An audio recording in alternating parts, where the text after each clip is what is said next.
Messieurs,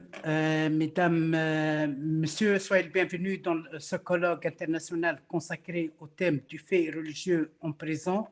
Je rappelle que le choix du thème en question suit notre ligne de cri internationale Voix des victimes, qui est de lutter.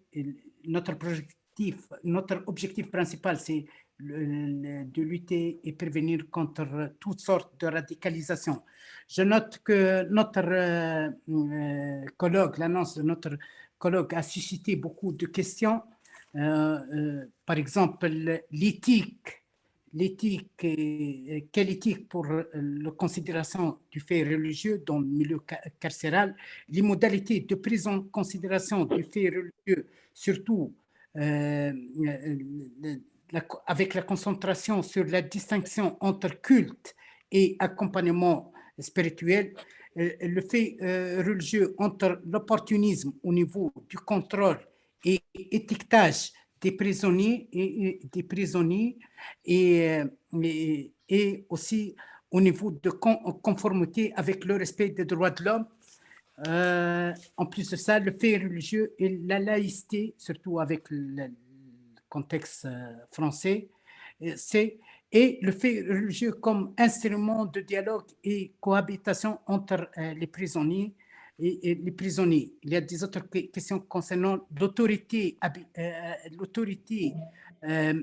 qui a la capacité, l'habilité de former les aumôniers. Quelles sont les priorités de formation des aumôniers et tout. Toutes ces questions, on va essayer de répondre, de trouver des réponses pour ces questions avec nos experts. J'aimerais bien souhaiter le bienvenue à Madame Dr Claire Colombert, sociologue chargée de recherche au Centre national de recherche. Notre cher ami Dr Liamine Setoul, conseiller de la coordination des organisations islamiques suisses et vice-président de CRI Voix des victimes, et Dr Guillaume Monod, psychiatre, pédiopsychiatre et docteur en philosophie, notre cher ami le père Christian Delorme, prêtre catholique, et Dr Mohamed Doua, docteur en sciences politiques et aumônier de Bordeaux. Je vous remercie, mesdames, messieurs, d'avoir accepté notre invitation. J'aimerais bien, si souhaitez le bienvenue à notre cher ami Boumedine Ben Yahia, secrétaire général de la coordination des organisations islamiques suisses, aussi directeur scientifique de CRI Voix des victimes. Je ne sais pas, la modération ce sera alternée entre Liamine et Boumedine Ben Yahia. Nous pouvons commencer avec vous, si Liamine, vous qui nous a aidé à préparer ce colloque. Je vous remercie et c'est à vous de faire l'introduction. Merci infiniment. Merci. Alors, je vais être très, très bref. Merci, Abdeljalil, pour ton introduction. Donc, je vais introduire rapidement cette thématique que je trouve passionnante et un très beau panel. Bravo pour avoir fédéré autant de compétences très, très complémentaires en plus. Donc, cette question du fait religieux en prison, bien évidemment, elle cristallise beaucoup de questionnements au sein de la société, beaucoup de passions aussi. Il me semble intéressant d'interroger peut-être 3 pistes plus spécifiquement. La première, ce serait peut-être la pratique des acteurs en prison. Donc, comment les détenus pratiquent leur religion, qu'est-ce que la prison fait à la religion et peut-être qu'est-ce que la religion fait à la prison. Et avec la présence de Claire de Galambert, je pense qu'on aura une assez belle cartographie de cette question. On sait que les détenus ont tendance à se rapprocher structurellement de la religiosité, que la religion peut être une ressource, elle peut être aussi un espace peut-être d'évasion, elle peut être aussi instrumentalisée stratégiquement. Un deuxième axe qui me semble intéressant, c'est l'organisation peut-être du fait religieux en prison, notamment la question assez sensible des aumôneries, notamment l'aumônerie musulmane, qui, même si elle a beaucoup évolué depuis une dizaine d'années, notamment pris en volume numérique, demeure quand même sous-calibrée par rapport aux besoins. encore aujourd'hui. C'est aussi la question, bien évidemment, de la radicalisation, hein. On a beaucoup peut-être parfois des fantasmes autour de la prison comme incubateur naturel de la radicalisation. Pour certains, c'est l'espace d'ailleurs privilégié de la radicalisation. On missionne parfois certains aumôniers aussi dans une stratégie, je dirais, de lutte contre la radicalisation. Et puis, de manière peut-être plus globale, c'est aussi la prison. C'est peut-être un axe qui fait le lien justement entre les deux premiers axes que j'ai évoqués. C'est la question peut-être des conditions de détention, des conditions de dignité. La France est régulièrement pointée du doigt par les organismes internationaux pour ces conditions de détention, avec, on sait, des problématiques de surpopulation carcérale, certaines prisons occupées à hauteur de 150%, voire 200%, un suicide tous les 3 jours, des conditions de vétusté, moi j'avais pu constater il y a quelques années, qui à mon sens n'ont peut-être pas forcément beaucoup évolué récemment.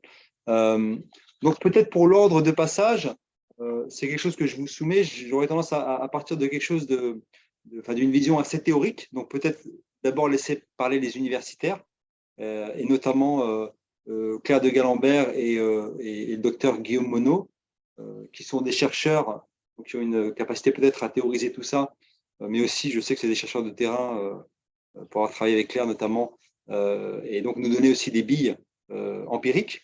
Ensuite, peut-être le docteur Aïcha Bacha, et puis on enchaînera par la suite une seconde étape avec, je dirais, des opérationnels qui peut-être nous auront un autre son de cloche, peut-être plus pragmatique, plus empirique.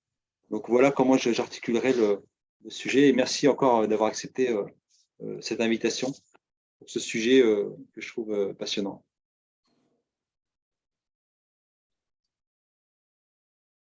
Alors Claire, peut-être que tu peux débuter sur un panorama sur le fait religieux en prison. Et c'est un thème qui est hyper vaste, je sais, je te demande quelque chose d'assez… Mais vraiment nous donner peut-être quelques grandes lignes sur ce que c'est la religion en prison, en quelques points. Comment certains détenus peuvent être amenés à instrumentaliser aussi la religiosité. Et puis peut-être, si c'est possible, un petit point sur l'aumônerie musulmane qui a beaucoup évolué ces dernières années, notamment cette montée en puissance, même si elle demeure encore insuffisante au regard des besoins exprimés par la population carcérale. Tu me donnes combien de temps pour faire ça? Alors, je ne suis pas le maître du temps, mais je pense qu'il y a 6 intervenants, donc si tu pouvais faire ça peut-être en 20 minutes, hein. Déjà, Lille, qu'est-ce que tu en penses? On a prévu 15 minutes par intervenant. D'accord. Je m'excuse, Aïcha Bacha s'est excusée. Il y a notre référent scientifique qui va la remplacer, professeur Boumedi Ben Yahya. Merci. Bon, je vais peut-être déjà expliquer d'où je parle, entre guillemets, et à partir de quelle base empirique je m'exprime. La première chose je me base sur 2 enquêtes. Une première que j'ai réalisée avec 2 collègues que sont Céline Béraud, une spécialiste du catholicisme, et Corinne Rostin, une spécialiste de sociologie carcérale.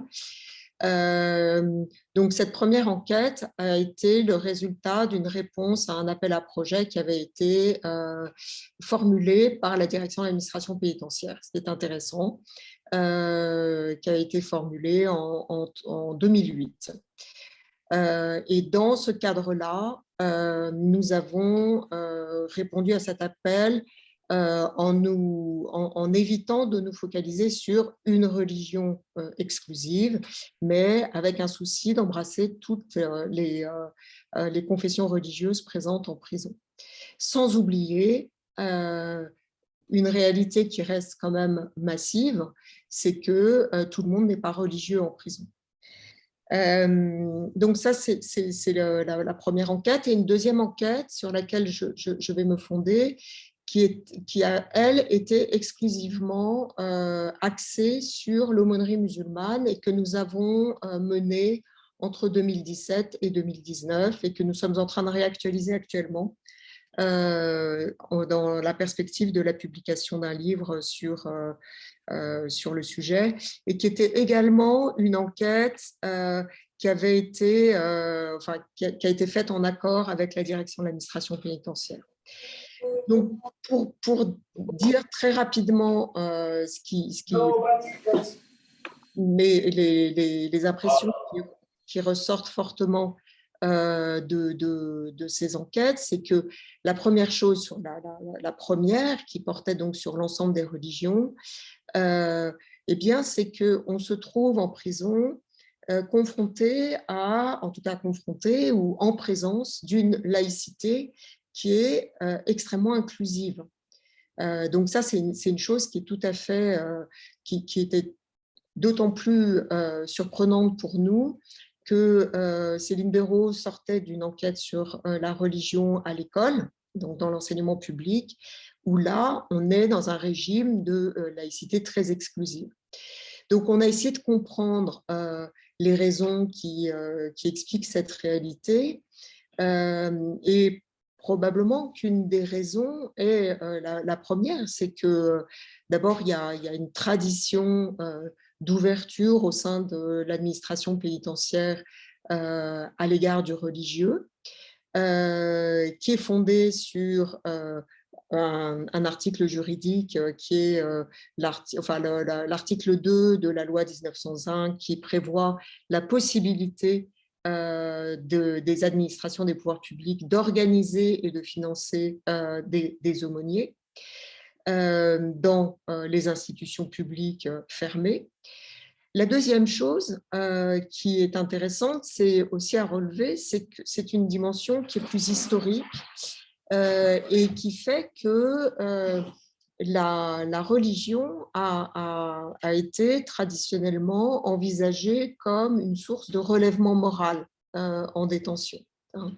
Ce qui explique d'ailleurs que longtemps après qu'on ait supprimé la messe obligatoire, eh bien jusque dans les années 20, elle était pratiquée notamment dans les maisons centrales.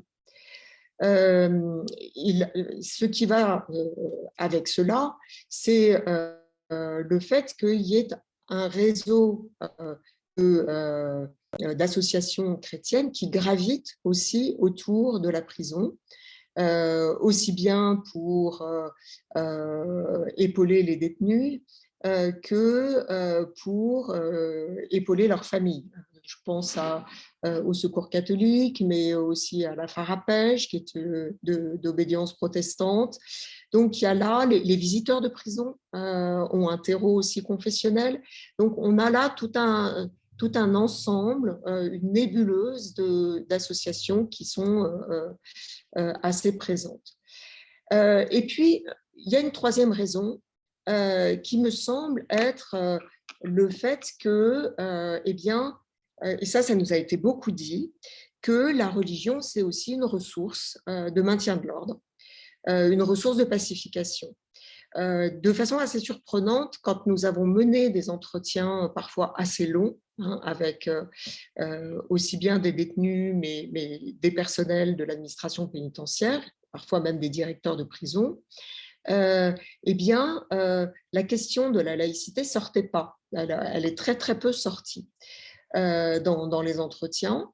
Et en revanche, ce qui était souvent évoqué par les personnels pénitentiaires, c'est le thème de la religion qui apaise.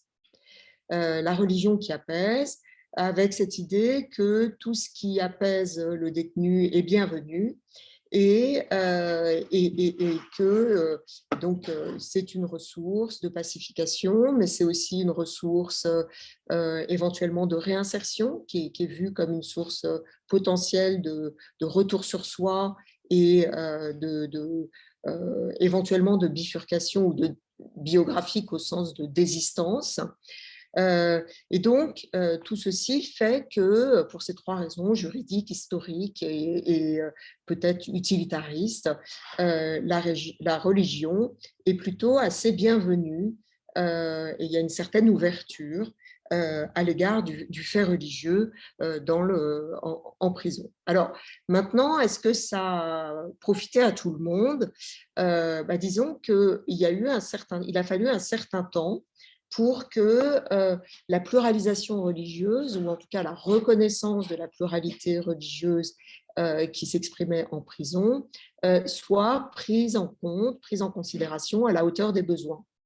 Et donc, on voit effectivement des premiers aumôniers musulmans, et donc l'expression, disons que la composante religieuse la plus illustrative de cette pluralisation, c'est évidemment c'est l'islam. Alors, je souligne au passage que nous ne sommes pas en mesure en France de dénombrer confessionnellement les ressortissants des religions dans les prisons, et qu'on a effectivement régulièrement des statistiques qui sont, ou des estimations qui circulent dans les médias, mais qui sont souvent des estimations au doigt mouillé. Alors, pour revenir aux musulmans, on voit des premiers aumôniers musulmans arriver en prison à partir des années 80, qui sont des aumôniers qui, alors nous on a désigné ça comme une institutionnalisation par le bas, au sens où très souvent ces aumôniers faisaient leur premier pas en prison à la demande des chefs d'établissement, qui bien souvent s'appuyaient d'ailleurs sur les intervenants chrétiens, catholiques et protestants, pour repérer quelqu'un dans la ville ou dans la région susceptible de faire office d'aumônier musulman. Avec une difficulté qui est que du côté de l'islam, cette figure de l'aumônier est une figure qui est peu familière, parce qu'elle n'existe pas à proprement parler dans les prisons du monde musulman. Et donc, il y avait une certaine difficulté à s'approprier ce vocable. Donc, on voit progressivement des aumôniers entrer localement dans les prisons à partir des années 80, mais au début des années 2000, ils ne sont pas plus d'une quarantaine. Alors, qu'est-ce qui se passe? 40 pour 185 ou 86 prisons en France. Donc, ça veut dire que dans bien des cas, il n'y a pas d'aumônier. Eh bien, que se passe-t-il dans les autres établissements? Alors, dans le meilleur des cas, et c'est souvent le cas des établissements pour peine, il y a une forme d'islam en accès direct, si je puis dire, qui est auto-organisé. Donc, on a pu voir ça dans des centres de détention ou des maisons centrales, plus souvent d'ailleurs dans des maisons centrales. Et on retrouve là cette idée de la religion qui apaise, donc ce qui permet aux détenus de faire leur peine tranquillement. Eh bien, ça arrange tout le monde en quelque sorte, mais c'est aussi l'une des raisons qui fait que, eh bien, parfois, il y a eu un certain nombre de dérives au sein des maisons centrales, avec notamment dans une maison centrale dont je ne citerai pas le nom, mais où c'était des anciens du GIA qui se chargeaient du prêche. Ou dans une autre maison centrale, c'était le Carlos qui se chargeait de la prédication. Donc, on voit là, donc ça, c'est, j'allais dire, le meilleur des cas, dans le sens où il y avait un effort qui a été fait par l'administration pénitentiaire pour satisfaire ou trouver une solution pour satisfaire la demande religieuse des musulmans. Mais dans bien des cas, rien n'était proposé, et y compris pour le ramadan.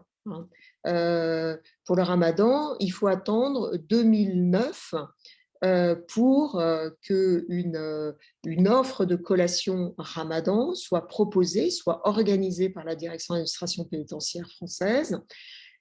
Jusque-là, eh bien, que faisait le détenu? Il conservait les 2 plateaux dans sa cellule, à charge pour lui de trouver les moyens du bord, notamment dans des maisons d'arrêt où il n'y a pas forcément de réchaud pour réchauffer les plats, à charge pour lui de se débrouiller pour éventuellement réchauffer les plats au moment de la rupture du jeûne. Donc, à travers ça, on voit une administration pénitentiaire qui est relativement peu soucieuse jusqu'aux années 2000 de prendre en charge la demande d'islam qui s'exprime dans les établissements et qui se fait de plus en plus sensible, parfois à travers des mobilisations, des refus de remontée de la cour de promenade. Donc, il y a parfois des tensions qui interviennent et qui résultent de cette non prise en charge de la demande religieuse. Les choses vont commencer à bouger dans le courant des années 2000, et notamment après les attentats du 11 septembre. Après les attentats du 11 septembre, il y a une coopération policière qui se développe entre la France et les États-Unis. Et c'est par le biais de cette coopération policière que commence à se diffuser quelque chose qui va devenir une espèce de lieu commun, qui est que eh bien, c'est en prison qu'on se radicalise. Au point parfois que on a l'impression que les choses ne se passent qu'en prison. Et à partir de ce moment-là, il va y avoir un souci de prendre en charge mieux, de répondre davantage à la demande religieuse, avec un retournement donc d'une institutionnalisation qui se faisait jusqu'à présent par le bas, avec parfois même une certaine des préventions à l'égard des aumôniers musulmans dont on craignait qu'ils soient intégristes, qui pouvaient être soumis à des vexations discriminatoires ou racistes. Et à partir de 2005, la création d'une aumônerie nationale pénitentiaire qui s'inscrit dans le sillage de l'institutionnalisation du Conseil français du culte musulman qui se fait en avril 2003. On voit l'administration pénitentiaire, la direction de l'administration pénitentiaire, donc au niveau central à Paris, eh bien, se lancer dans une politique de rattrapage. Une politique de rattrapage qui met clairement l'accent sur les effectifs des aumôniers. Alors, cela étant, il faudra attendre finalement 2012, donc les attentats de Toulouse, perpétrés donc par quelqu'un qui, Mohamed Merah, auquel on attribue sa radicalisation à son passage en prison, et pour que cet effort soit financé. Donc là, c'est à partir de ce moment-là que le ministère de la Justice abonde le budget du ministère, de l'administration pénitentiaire, de façon à pouvoir créer des équivalents temps plein à destination des aumôniers musulmans. Et ça, que les ministres de la Justice soient de droite ou de gauche, on va assister à une continuité, puisque c'est le ministre Mercier, sous Sarkozy, qui commence en 2012. Et puis, en 2013, eh bien, ça va être, ou en 2014, ça va être Christiane Taubira qui va elle-même annoncer la création de 30 équivalents temps plein. Et puis, au lendemain des attentats de janvier 2015, qui remettent, qui ramène de l'eau au moulin de la thèse selon laquelle on se radicalise en prison puisque deux des auteurs d'attentats ont fait un séjour en prison, Hamedi Koulibaly et Farid Kouachi, et y aurait rencontré Farid Begal, donc un ancien du GIA, et il se serait fait radicaliser sous son influence. Toujours est-il que au lendemain de ces attentats, lorsque Manuel Valls annonce le plan de lutte antiterroriste, il fait là également une place importante aux aumôniers musulmans qui sont présentés comme des acteurs impliqués ou des auxiliaires en tout cas de lutte contre la radicalisation. Donc, je ne sais pas si j'ai peut-être déjà éclusé mon temps, mais je peux continuer pour dire 3 mots sur la façon dont les aumôniers musulmans s'approprient ces attentes qui leur sont adressées par les pouvoirs publics. Bien, les aumôniers musulmans se retrouvent quand même dans une situation extrêmement complexe parce que eux-mêmes, ils sont évidemment étroitement surveillés et d'une manière générale, ils sont plutôt allants, enfin, dans le sens d'une coopération avec l'administration pénitentiaire, qui, tout en se défendant de vouloir les instrumentaliser comme des acteurs éventuellement pour les informer de façon informelle sur la façon dont les choses se passent, eh bien, dans la réalité de ce qu'on peut observer, en tout cas dans des établissements qui sont dépourvus de professionnels de lutte contre la radicalisation, puisque à partir de 2015, on assiste à toute une professionnalisation de la lutte contre la radicalisation, avec notamment à partir de 2016 des médiateurs du fait religieux qui, eux, sont des acteurs qui sont directement recrutés par la direction de l'administration pénitentiaire et qui ont la particularité d'être dédiés à l'évaluation et la prise en charge des détenus radicalisés, qu'ils soient incarcérés pour faits de terrorisme ou qu'il s'agisse de droits communs qu'on distingue des terroristes islamiques et dont on aurait perçu des signes inquiétants de radicalisation en détention. Donc, il y a là une division du travail qui opère, mais ce qu'on constate, c'est que d'une part, dans des établissements où ces acteurs sont peu présents, eh bien, la tendance est quand même à se rabattre sur l'aumônier musulman comme expert pour soit identifier, soit prendre en charge les personnes considérées à risque. Donc, avec Eliamine, on a ainsi enquêté dans un établissement où la chef d'établissement nous disait qu'elle tenait à ce que son aumônier musulman voit systématiquement tous les radicalisés de son établissement. Ce qui est en contradiction totale avec le code de procédure pénale qui dit que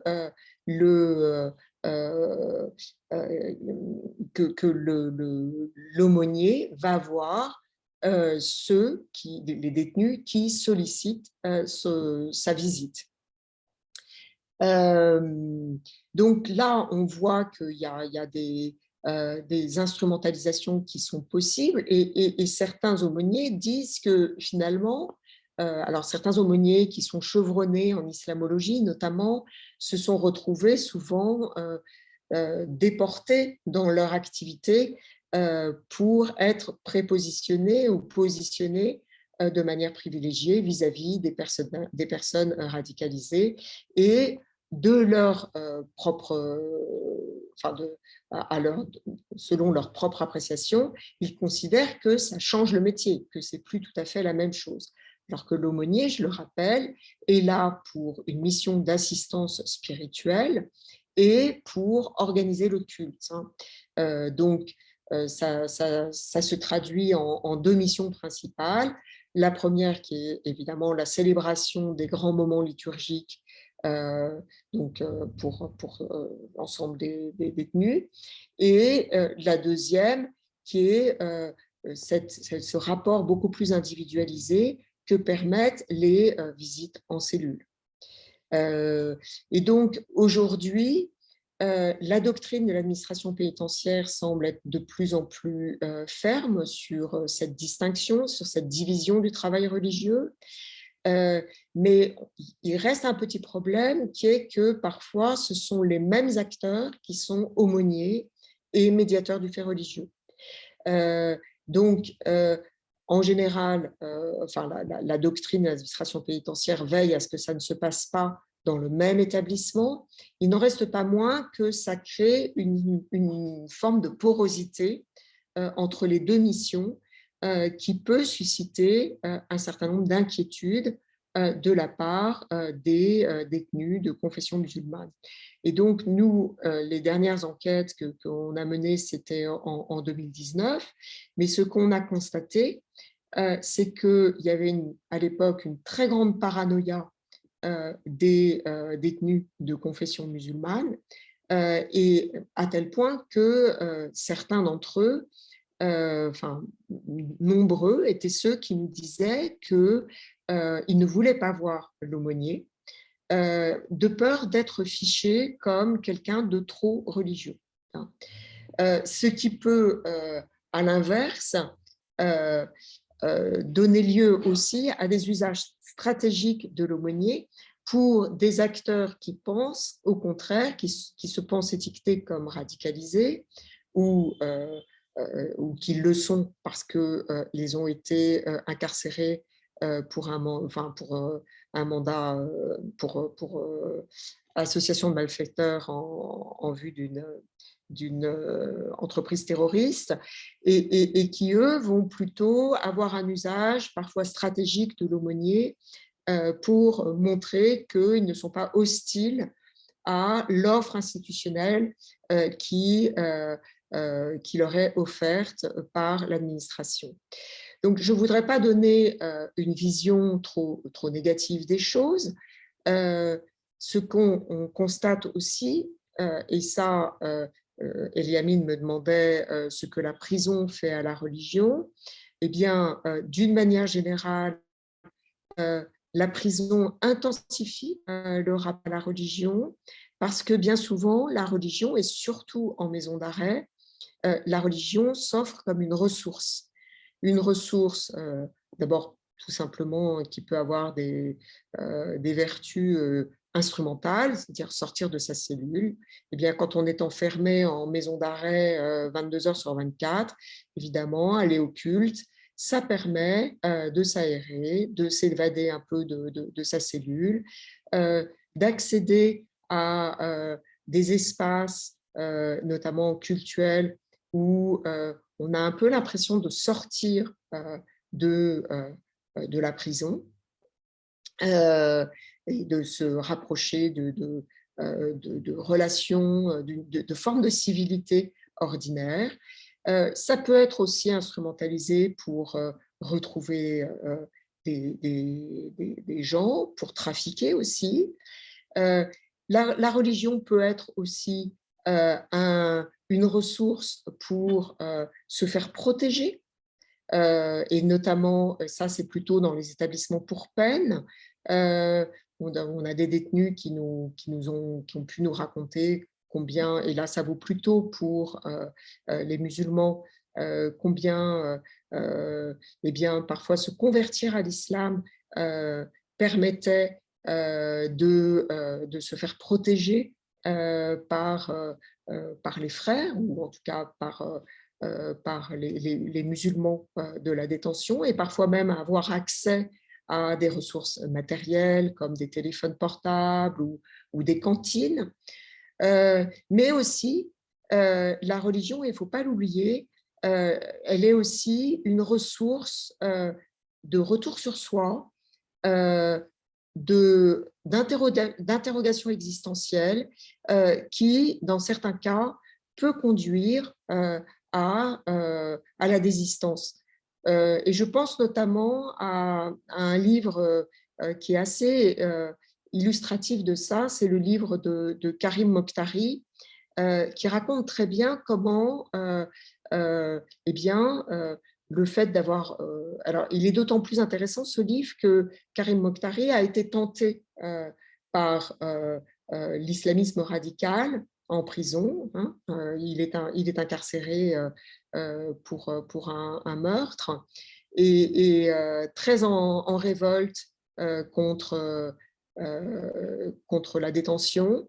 Et il raconte comment un jour, il y a un aumônier catholique qui débarque dans sa cellule et comment se dégage de cet aumônier catholique une impression de paix et qui lui donne envie de cheminer sur le plan spirituel. Et puisqu'il est d'origine musulmane, il va s'accrocher à justement des gens qu'il identifie dans les cours de promenade comme particulièrement paisibles aussi, c'est ce qui le frappe, qui se distinguent justement des gens qui sont complètement drogués ou qui sont dans la violence. Et donc, il est frappé par cette paix qui se dégage de ces hommes. Et après les avoir rencontrés et après leur avoir signifié que, eh bien non, ils ne se laisseraient pas instrumentalisés par eux, eh bien, il raconte très bien comment l'islam lui permet de faire son examen de conscience tous les soirs pour comptabiliser les hasanat, ce qu'il appelle le hirsab, et comment finalement il y a une forme de discipline qu'il acquiert à travers ses rituels religieux et qui lui permettent aussi d'exploiter à partir de ce moment-là, il y a une remise en ordre qui se produit et qui lui permettent de tirer profit des offres autres que met à sa disposition l'administration pénitentiaire. Le travail psychologique, c'est le moment aussi où par le biais de la correspondance, eh bien, il tombe amoureux et se marie. Et donc là, il y a une espèce de retournement qui s'opère, où il passe de la révolte à l'apaisement. Et j'insiste sur ce cas parce que c'est des choses qui évoquent aussi, mais le livre est intéressant parce que ça permet de suivre les choses pas à pas. Et c'est des choses qui nous sont racontées aussi par d'autres personnes détenues. Je me souviens de la phrase de ce détenu juif qui disait « on n'est jamais autant religieux qu'en prison ». Et ayant aussi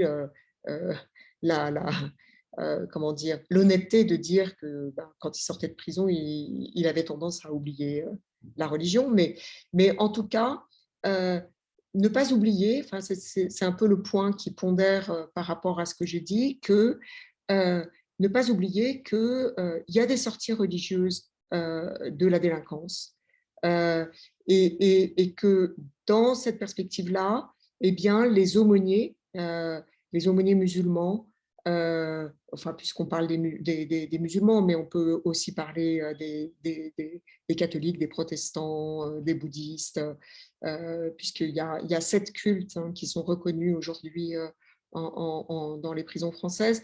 Eh bien, il y a là, il peut y avoir dans cette rencontre avec l'aumônier un déclic biographique qui peut opérer. Voilà. Merci. Je ne sais pas, il y a une question qui vous a été adressée concernant la focalisation sur l'islam, ça veut dire la focalisation sur l'islam en oubliant des autres défis, recrutement criminel, recrutement politique à travers aussi, à travers le fait religieux, utilisé dernièrement par l'extrême droite à travers quelques pratiques, quelques versets, quelques idées évangéliques, etc. On va développer ça après, je pense, en cette parole à notre cher ami docteur Guillaume Monon. On reste toujours dans les 15 minutes pour accélérer parce que c'est Ramadan, il y a beaucoup de participants qui font la jeûne. Je vous cède, merci beaucoup, docteur Claire. Je vous cède la parole, docteur Monon. Merci beaucoup pour votre invitation.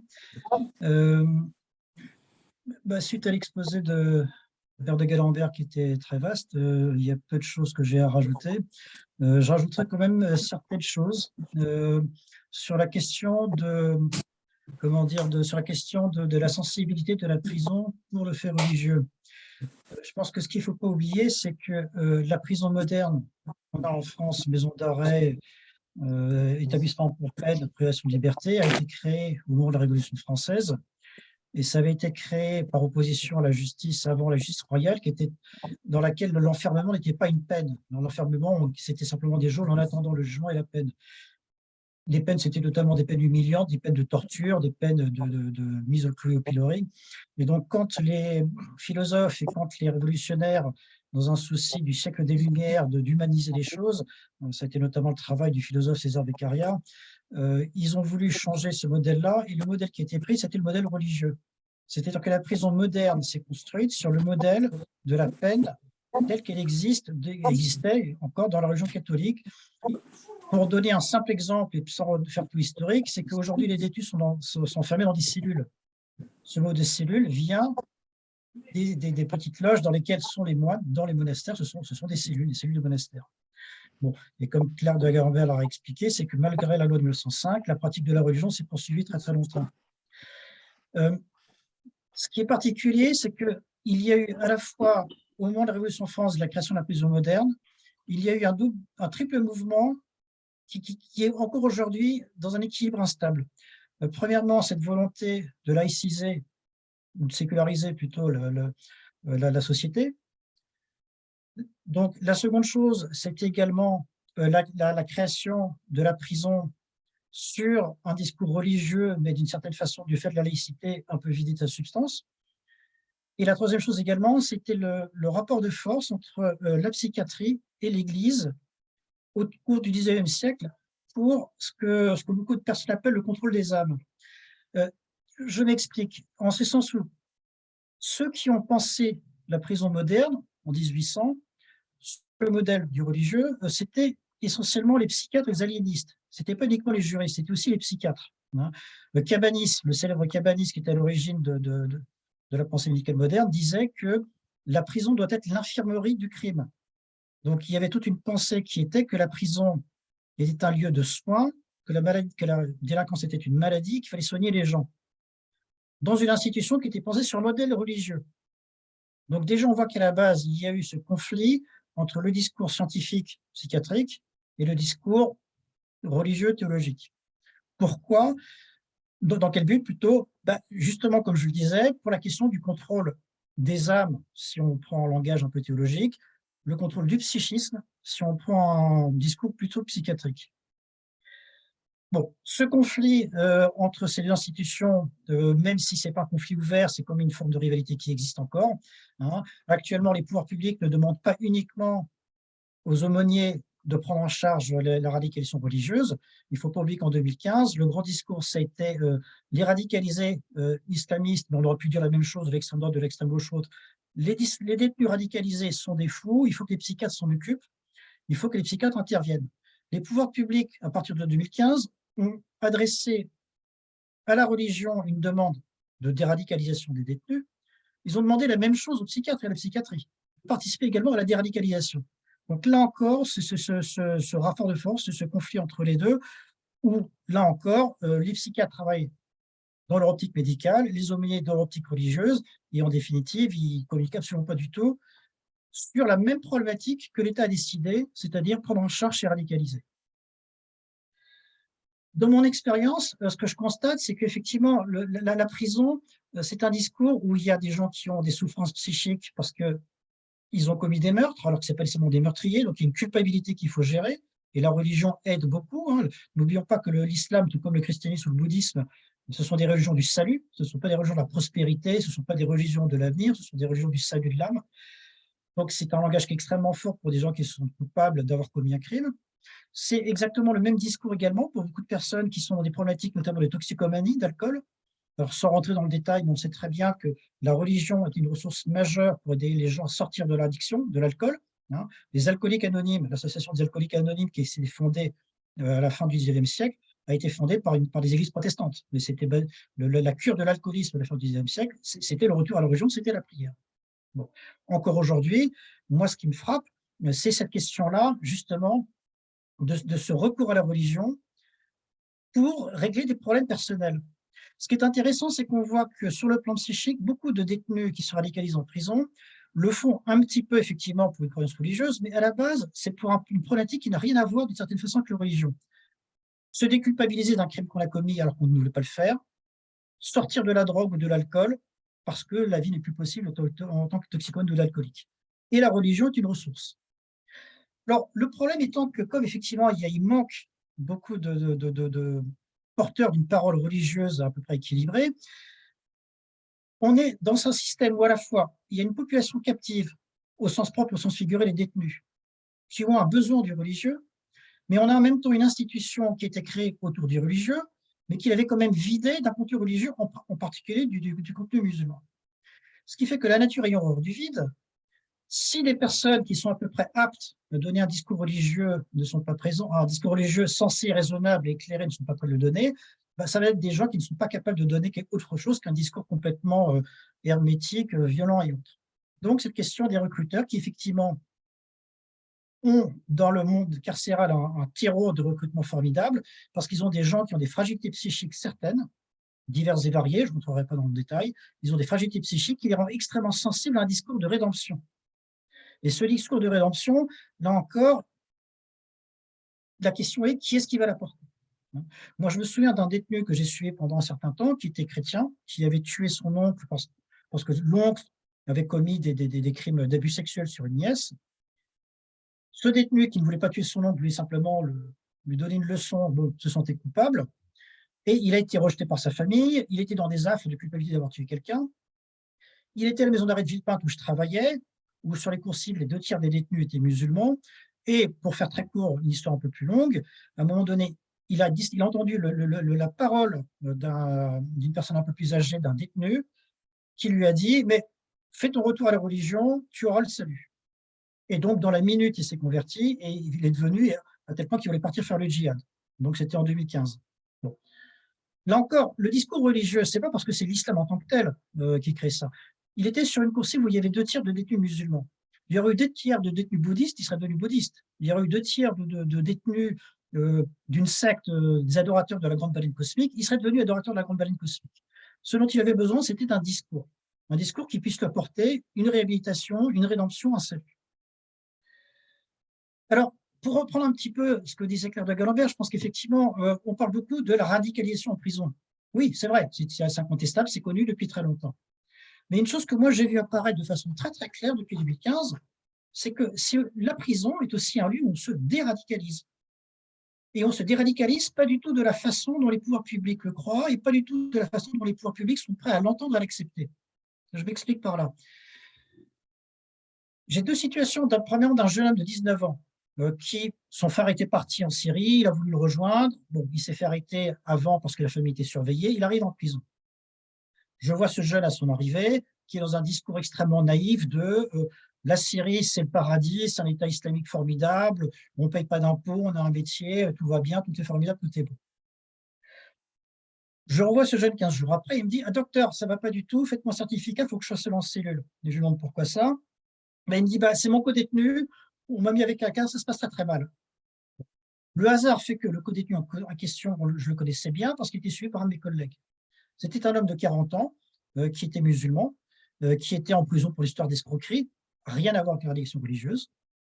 Quand ce détenu musulman de 40 ans, père de famille, a su pourquoi le jeune de 19 ans était là, le jeune homme m'a dit clairement que le père de famille lui a mis 2 baffes il lui dit « Petit crétin, tu n'as rien compris à la religion, je vais t'expliquer ce que c'est, viens avec moi, on va lire le Coran, je vais t'expliquer. » Celui qui a fait le travail de déradicalisation, c'est absolument pas le psychiatre, c'est absolument pas du tout non plus l'aumônier, ça a été le père de famille qui avait un discours réfléchi, équilibré, et qui refusait complètement les dérives radicales. Deuxième exemple également, ça a été des détenus que j'ai vus qui aussi étaient dans ce même idée en 2015-16-17 de vouloir partir et qui m'en parlaient très très clairement. Un jeune homme qui s'était converti pour sortir de la drogue et qui voulait partir. Je le revois un an après. Un an après, il me dit qu'il a complètement changé d'avis. Alors, il reste complètement religieux, il reste complètement convaincu du bienfait de l'islam dans l'engagement très très fort, mais il se dit non, non, l'État islamique, c'est n'importe quoi, c'est un État totalitaire, c'est des dictateurs. Non, non, moi, je veux rejoindre le Croissant Rouge pour aller en Birmanie aider les Rohingyas qui sont victimes d'agressions des Birmans bouddhistes. Et en discutant un petit peu avec lui, je lui demande qu'est-ce qui a fait changer d'avis, et il me dit très très clairement qu'en prison, il a croisé des détenus qui sont des revenants, des types qui étaient partis en Syrie en 2014, 15, 16, qui ont vu ce qui s'est passé, qui ont été complètement désabusés par ce qu'ils ont vu de l'État islamique et qui sont revenus en France et qui ont pu non seulement être des revenants, mais également des témoins, qui ont pu témoigner de ce qui se passait. Là encore, ce type de 19 ans, ce n'est pas le psychiatre qui aurait pu le déradicaliser, peut-être pas le père de famille, mais le détenu, qui est un revenant et un repenti, qui est surtout un repenti qui a l'autorité de l'avoir vu les choses, peut faire un travail absolument formidable. Et moi, je reste persuadé qu'aujourd'hui, l'un des grands problèmes de la mission pénitentiaire et de la justice, mais là encore c'est une décision politique, c'est que pour arriver à faire un travail on va dire, de déradicalisation qui soit réellement efficace, la question n'est pas tellement le discours, parce que le discours, il y a des tas de gens qui sont capables de le porter. La question est qui est la personne la plus crédible, quelle est la personne qui a le plus d'autorité. Eh bien, que le veuille ou non, les gens qui aujourd'hui ont la plus grande crédibilité, ce sont quand même ceux qui sont allés sur place, qui ont vu ce que c'était, qui sont revenus, qui peuvent en témoigner en tant que repentis. À Villepinte, on a eu brièvement l'expérience de Mourad Benchilali qui était venu auprès d'un groupe de détenus, qui a eu un impact extrêmement important, extrêmement bénéfique. La raison essentielle étant que Mourad Benchilali n'est pas un théologien. Par contre, il a une expérience vécue d'être allé dans les années 2000, d'avoir même rencontré Ben Laden, d'avoir pu passer, il est passé par Guantanamo, de revenir en France et de témoigner de son vécu. Donc je pense aujourd'hui que le vrai problème de la prison et du discours religieux en prison, c'est que la prison moderne est quand même fondée sur un contexte d'inspiration religieuse, mais qui a été évacué du fait de la laïcité. Mais ce besoin existe toujours. Et la nature ayant horreur du vide, si on n'a pas des personnes qui sont capables de porter un discours de réhabilitation, de rédemption, de salut, un discours équilibré, sensé et raisonnable, ce sera des gens qui l'instrumentent de façon perverse qu'ils feront. Et je reste persuadé que la meilleure façon d'arriver à faire les choses, c'est d'arriver à avoir la participation de personnes qui ont la légitimité d'être partis là-bas, d'être venus, d'être repentis et de pouvoir dire ce qu'il en est de la réalité, de ce qui s'est passé, de ce que c'est que la religion. Voilà, comme le temps est compté, je m'arrête là et je vous remercie pour votre attention.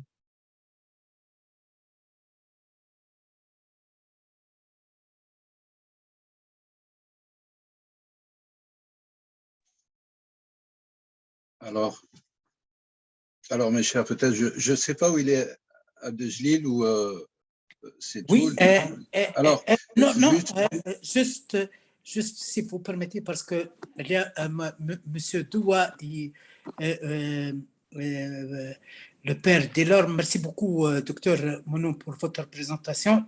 On cède la parole, Cheikh Mouhajer aussi, on cède la parole à notre cher ami, le prêtre catholique Christian Delorme. Merci infiniment. Écoutez, merci de cette parole donnée. Et merci aussi à Madame de Galambert et au docteur Monod pour ce qu'ils nous ont apporté. Personnellement, je n'ai pas leurs compétences. J'ai eu un autre type d'expérience. J'ai été visiteur de prison un temps et j'ai été amené à accompagner un certain nombre de familles, encore aujourd'hui, qui ont des enfants en prison. Ce que je voudrais dire d'abord, c'est que cela a été évoqué aussi bien par Mme de Galambert que par le Dr Monod. Il y a un rapport particulier du christianisme à la prison. On pourrait dire que c'est presque dans les origines du christianisme, puisque pour nous, Jésus a été arrêté, été emprisonné avant d'être jugé. Ensuite, les grands premiers témoins du christianisme, Étienne, Pierre, Paul, connaissent aussi la prison. Il y a une parole de Jésus qui est célèbre, hein, j'étais en prison, vous m'avez visité. Voilà. Donc il y a un lien assez particulier du christianisme, de la foi chrétienne avec la prison, qui explique certainement que les chrétiens ou les églises dans le temps ont été attentifs à la situation des prisonniers. On connaît toutes ces grandes figures, en particulier à partir du XVIe siècle, hein, aussi bien Ignace de Loyola, qui est le fondateur des Jésuites, que Saint Vincent de Paul. Ce sont des gens qui vont avoir une présence aux prisonniers et qui invitent les chrétiens, ou en tout cas un certain nombre de leurs disciples, à avoir le souci des prisonniers. Et c'est ainsi qu'on va avoir l'apparition des aumôneries. Et si je souligne ça, c'est parce qu'il me semble qu'il y a une difficulté aujourd'hui qu'on trouve, en tout cas en France, mais j'imagine qu'on la trouve ailleurs aussi, lorsque l'on veut élargir les aumôneries à d'autres confessions, on s'aperçoit qu'il y a une difficulté liée au fait que, en islam en particulier, l'accompagnement, et je crois que Claire Galamère l'a dit tout à l'heure, l'accompagnement des détenus n'est pas une habitude. Dans les pays musulmans, il n'y a pas d'aumônerie musulmane des prisons. En revanche, dans certains pays musulmans comme l'Algérie ou le Maroc ou la Tunisie, il y a des aumôneries catholiques qui vont dans les prisons pour voir les détenus chrétiens. Mais sinon, c'est pas une habitude. Et on a du coup, il me semble que c'est une des difficultés qu'on rencontre aujourd'hui, c'est qu'on a voulu imposer ce modèle un peu chrétien, parce que les protestants l'ont aussi, ce modèle chrétien à d'autres confessions, en particulier à la confession musulmane. Et que on se rend compte que c'est pas si facile que ça de trouver des aumôniers musulmans. C'est pas seulement le fait que l'administration a peut-être mis du temps avant d'aller accueillir, chercher des aumôniers musulmans, mais c'est aussi le fait que le fait d'être aumônier, et nos amis musulmans pourront nous dire ce qu'ils en pensent à ce sujet, mais cet accompagnement, cette fonction de l'aumônier, du chapelain, comme on disait autrefois, eh bien, est une fonction un peu nouvelle pour l'islam dans nos pays européens. Bien sûr, l'accompagnement spirituel des détenus est lié aussi à une certaine conception de la foi et du salut. C'est l'idée que celui qui a pu commettre des fautes, on va dire en termes théologiques des péchés, eh bien, il n'est pas réductible à ses fautes, il n'est pas réductible à ses péchés, mais qu'il est toujours en capacité de se convertir et de s'amender. Tout l'idée de l'aumônerie, de l'accompagnement spirituel. Et comme il a été dit à plusieurs reprises, la fonction d'aumônerie dans les prisons, c'est certes l'exercice du culte, mais pas seulement, c'est beaucoup l'accompagnement spirituel. Dans les prisons, les aumôniers chrétiens, je ne suis pas sûr que ce soit vrai des aumôniers musulmans, ou ça doit dépendre des prisons, mais les aumôniers chrétiens ont les clés des cellules, et on les clés. Alors aujourd'hui, ça fonctionne un peu autrement dans les prisons modernes, mais on a la possibilité d'aller voir les détenus dans leurs cellules. Parce que justement, il y a cette dimension qui est forte de l'accompagnement. Et l'administration pénitentiaire, cela a été dit, a généralement encore une grande confiance dans les aumôniers, au moins chrétiens. Je disais tout à l'heure que cette dimension de l'aumônerie n'était pas forcément appréhendée encore dans d'autres cultes. Il faudrait demander aussi à des responsables juifs, mais selon ce que je connais, les responsables juifs ne sont pas tellement non plus très, très présents. Alors, bien sûr qu'il y a moins de détenus juifs que de détenus d'autres confessions, mais cette dimension de l'accompagnement personnel des gens n'est pas forcément inscrit dans ces traditions religieuses autres. Ce que je veux dire aussi, parce que ça a été mon expérience, et je crois que c'est encore une expérience, c'est que pendant longtemps, les aumôniers chrétiens ont été présents non seulement à des détenus chrétiens, mais aussi à des détenus autres. Moi, lorsque je visitais les prisons, maintenant il y a pas mal d'années cela, j'avais d'ailleurs un titre assez étonnant, puisque c'était être autorisé à voir les détenus maghrébins des prisons de Lyon. Ça apparaît assez surréaliste aujourd'hui, mais les aumôniers catholiques et protestants, encore aujourd'hui, voient beaucoup de détenus musulmans.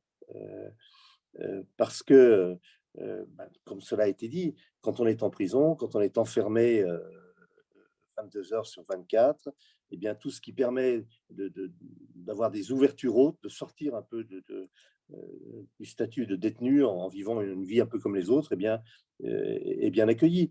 Dans les offices religieux, il peut y avoir aussi des offices religieux chrétiens. J'ai vu des messes en prison où il y avait des détenus musulmans qui venaient, non pas pour se convertir, mais parce qu'ils trouvaient là une manière de s'échapper un peu de leurs conditions de détenus et d'avoir pendant un espace assez court une vie un peu comme au dehors. Voilà. Alors aujourd'hui, les règles sont plus strictes. Souvent, on exige que les gens qui viennent au culte soient vraiment des chrétiens. Voilà. Mais ça dépend bien sûr des établissements pénitentiaires. On a beaucoup parlé de l'islam depuis que cette rencontre a commencé. Et c'est vrai que c'est une sacrée question. C'est une sacrée question parce que souvent on entend dire, et sans que ça soit complètement confirmé par les chiffres, mais c'est un sentiment général, une observation aussi générale. On dit souvent que l'islam est la première religion en prison aujourd'hui. Alors, c'est lié au fait aussi qu'il y a une déchristianisation très forte et que beaucoup de détenus non musulmans qui ont peut-être des origines chrétiennes ne se reconnaissent plus chrétiens aujourd'hui. Mais c'est vrai que l'islam a pris une importance très, très grande en prison et cela depuis déjà de très nombreuses années. Personnellement, j'avais même observé à la fin des années 1980, début des années 1990, donc c'est pas d'aujourd'hui, observé qu'un certain nombre de jeunes qui, lorsqu'ils étaient dehors, n'avaient aucun lien avec la religion, mais lorsqu'ils se retrouvaient en prison, et cela a été aussi expliqué par Mme de Galambert tout à l'heure, lorsqu'ils se retrouvaient en prison, eh bien, avaient besoin de secours, et que la religion pouvait être un secours pour retrouver une certaine tranquillité intérieure, pour retrouver aussi une certaine dignité. Et ce qui était assez frappant, c'est qu'un certain nombre de jeunes qui étaient passés par la prison, lorsqu'ils ressortaient, apportaient des comportements religieux. Alors, c'est pas une affirmation fondée sur des études scientifiques, mais en tout cas, j'avais remarqué à l'époque, en tout cas au début des années 1990, qu'un certain nombre de jeunes qui avaient été en prison revenaient en étant très exigeants sur la viande halal, alors qu'auparavant, ils ne l'étaient pas. Qu'ils mettaient en garde un certain nombre de leurs camarades, même si d'ailleurs après ils n'avaient plus une pratique forte de la religion, ils mettaient en garde leurs camarades sur le fait qu'il ne fallait pas aller dans telle ou telle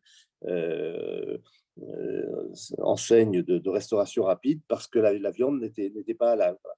Les comportements religieux, finalement, à partir de la prison, il y a eu sûrement dans une partie de nos quartiers populaires de France une espèce de réislamisation, le mot peut apparaître un peu lourd, mais oui, c'est vrai, une culture de l'islam qui s'est réintroduite dans les quartiers. Alors, cette question de l'islam, elle est compliquée, bien sûr. Et l'organisation de l'islam en France et dans les autres pays européens ne va pas de soi. Il y a un problème de formation de cadres. Et en ce qui concerne notamment les aumôniers musulmans dans les prisons, une des problématiques qui se pose, c'est qui a autorité pour reconnaître leur qualité au plan religieux. Avec les églises, c'est facile parce qu'il y a des hiérarchies, il y a des formations. On ne devient pas prêtre du jour au lendemain, on ne devient pas pasteur du jour au lendemain, en tout cas dans les églises traditionnelle de la réforme. Avec l'islam, c'est plus compliqué parce qu'il n'y a pas les mêmes autorités centrales et pas les mêmes certitudes pour attester de la qualité de quelqu'un qui est présenté comme aumônier. D'où parfois aujourd'hui des malentendus parce que un certain nombre de détenus, ou même pas seulement de détenus, des gens disent mais il y a une discrimination, il y a beaucoup d'aumôniers chrétiens, et pas seulement des prêtres et des pasteurs, parce qu'il y a des laïcs aujourd'hui qui sont acceptés dans ces équipes d'aumônerie. Il y a beaucoup d'aumôniers chrétiens, mais il n'y a pas suffisamment d'aumôniers musulmans. Mais je crois que c'est lié à ces deux phénomènes que j'ai évoqués déjà. D'une part, le fait que l'accompagnement spirituel des détenus n'est pas une tradition dans l'islam, n'était pas jusqu'à présent une tradition dans l'islam en tout cas, et qu'ensuite, il y a un problème pour savoir qui a autorité pour attester des qualités d'accompagnateur spirituel de quelqu'un dans l'islam. Merci. Merci infiniment. Est-ce que vous avez quelque chose à ajouter? Oui, ce que je voudrais ajouter, c'est sur la question de la radicalisation. Enfin, j'adhère complètement à partir de ma petite expérience à ce que le docteur Monod a dit tout à l'heure. Je connais bien en particulier Mourad Benchelali, et je crois qu'en effet, le témoignage de gens qui sont passés par faut dire le djihad, c'est un grand mot, parce que Mourad Benchelali, il a été un peu entraîné malgré lui dans cette affaire, mais qui ont connu l'expérience, en tout cas, des pays où il y avait ce combat militaire au nom d'idéaux religieux ou sous prétexte d'idéaux religieux, sont sans doute les meilleurs témoins aujourd'hui. En tout cas, ceux qui en sont revenus et qui ont vu combien ils avaient été trompés, ils sont sans doute les meilleurs témoins pour faire passer un message de déradicalisation. Voilà ce que je peux dire. Merci beaucoup. Une réaction qui vous a été adressée, notre collègue, il vous dit que peut-être c'est mieux de parler des citoyens français de confession musulmane en prison, ce n'est pas les musulmans, mais alors il faut jeter le ballon de la défaillance du système dans le camp de l'État. C'est pas ça. Bon, question des revendications identitaires aussi dans les prisons, avec les pratiques nostalgiques des viandes halal, etc. Merci mon père, merci infiniment pour votre intervention. Je cède parole à notre référent scientifique, professeur Boumediene Ben Yahia. Je vous remercie infiniment, cher Abdeljalil. J'écoutais avec attention notre père Christian Delorme, mais j'ai bien écouté, bien sûr, les deux docteurs qui ont exprimé quand même une vision quand même assez pointue de la situation des détenus, notamment vis-à-vis de cette question de l'aumônerie. Mais je crois que l'essentiel est dans la formation de ces aumôniers, en tout cas en ce qui concerne l'islam. Et c'est vrai que Père Delorme avait pointé du doigt cette défaillance peut-être culturelle de la présence des aumôniers dans la praxis selon l'histoire, etc. Les modalités religieuses sont totalement différentes par rapport à ces questions. Et moi, pour ma part, je crois que au-delà aussi de l'histoire qui a été rappelée et des expertises de ces condamnés ou de ces détenus qui peuvent permettre à ces détenus de s'en sortir pour véritablement produire ce qu'on appelle une réinsertion.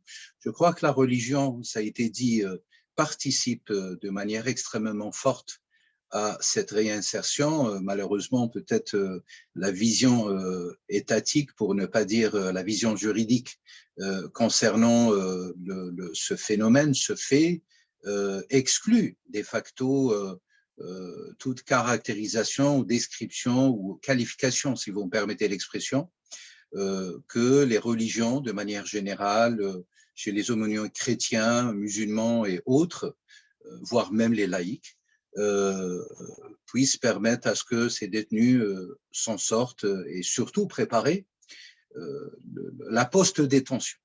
Mais pour ma part, en ce qui concerne l'islam spécifiquement, je crois que il y a une véritable question autour de la formation de ces imams.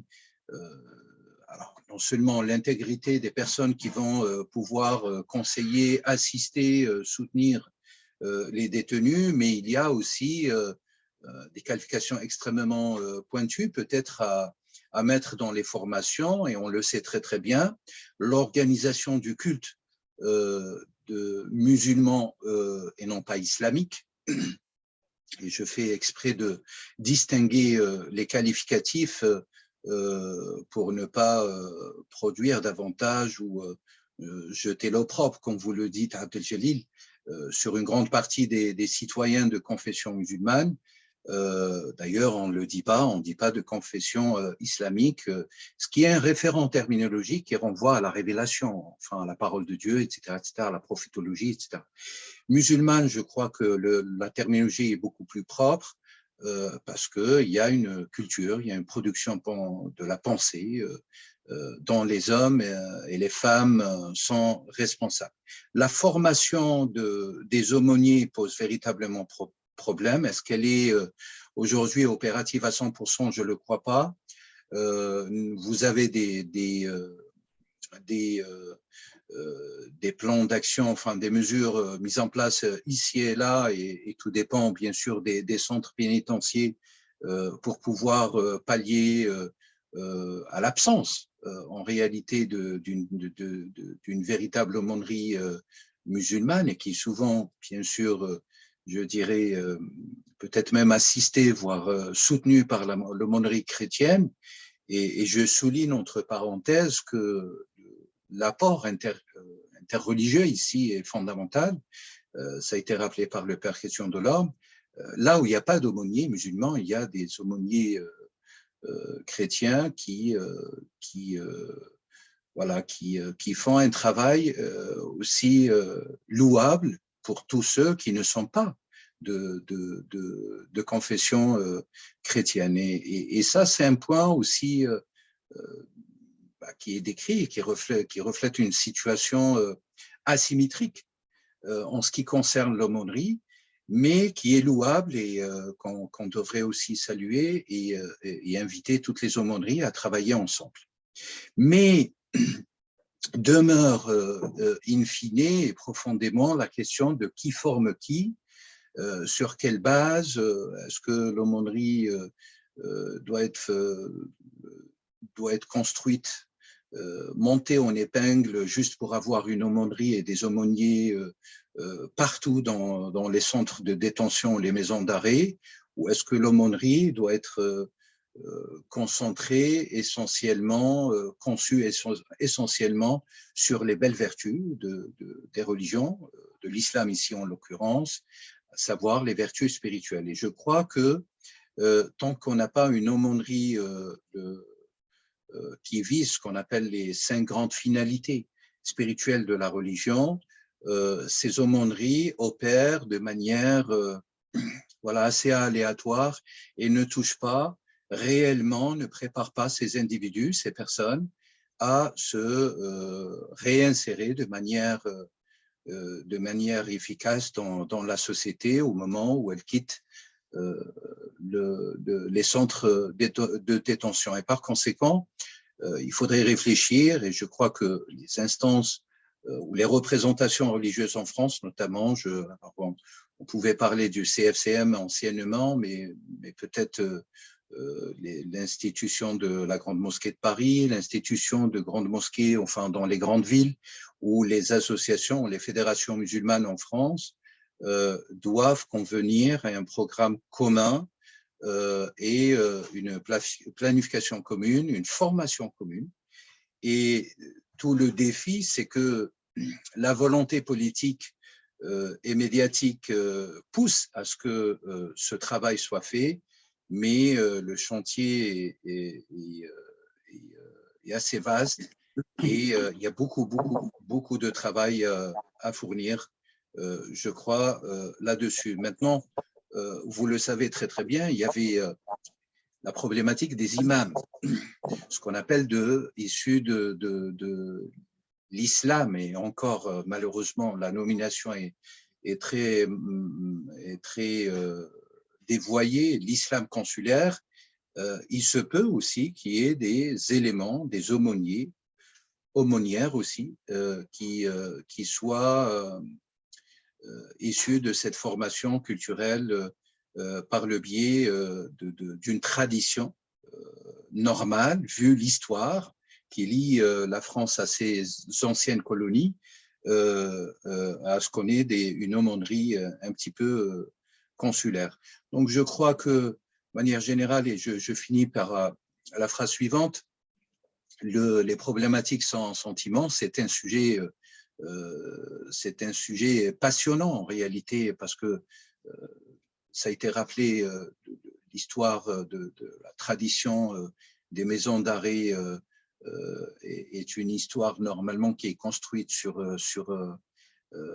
le salut, et tant que le salut n'est pas régi de manière conforme vis-à-vis de la loi, vis-à-vis de la volonté politique et vis-à-vis, bien sûr, des grandes finalités spirituelles des religions, je crois que les problématiques demeureront de facto. Et je tire juste une petite expérience qu'on m'avait rapportée et sur laquelle j'ai réfléchi énormément, sur cette question des statistiques des détenus selon leur religion ou selon leur origine, et que, bien sûr, où la religion islamique deviendrait la première religion dans ces centres pénitentiaires, et par conséquent, il faudrait avoir des réponses adéquates à la situation statistique. Est-ce qu'on prend réellement en compte les statistiques dans les prisons pour pouvoir donner des solutions, en tout cas fournir des solutions ou penser à des solutions concernant ces détenus et ces prisonniers? C'est une question que je pose à tous les experts et à tous les aumôniers qui sont présents dans votre colloque, cher Abdeljalil. Et je vous remercie infiniment. Merci beaucoup, professeur Boumediene. Question de notre ami Lubna du streaming sur YouTube.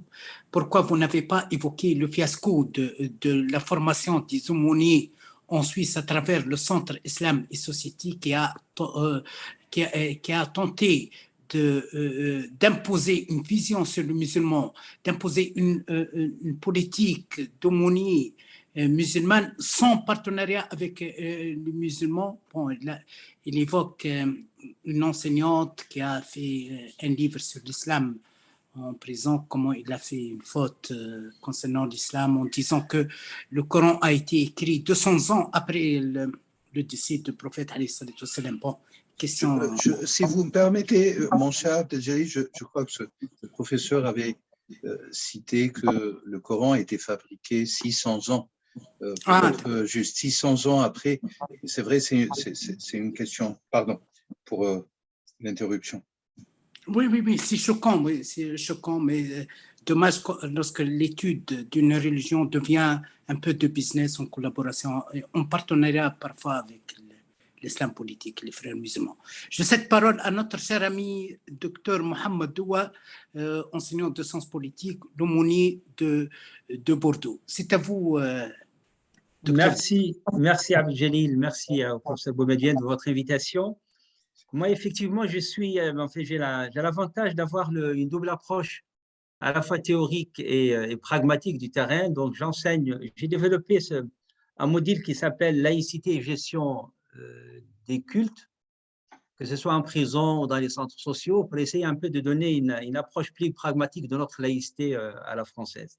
Et je suis effectivement donc aumônier, je connais un peu le terrain, et je vais essayer de réagir par rapport aux questions qui ont été soulevées tout à l'heure, notamment par le père Delorme, sur l'aumônerie, c'est un modèle effectivement catholique, sur l'organisation du culte musulman en prison, comment l'aumônerie s'organise, et effectivement, vous l'avez souligné à juste titre, la question de la formation. Je suis membre de la commission du FORIF, la plateforme qui vient d'être mise en place par le gouvernement. On a plus ou moins avancé sur cette question. Je vais essayer de vous donner peut-être à chaud le résultat de cette réflexion sur la formation, sur l'organisation et la formation. Alors, pour ce qui est du modèle catholique aumônerie, en tout cas, moi, sur le plan intellectuel et théologique, ça ne pose aucun problème, mais il y a des obstacles plutôt psychologiques.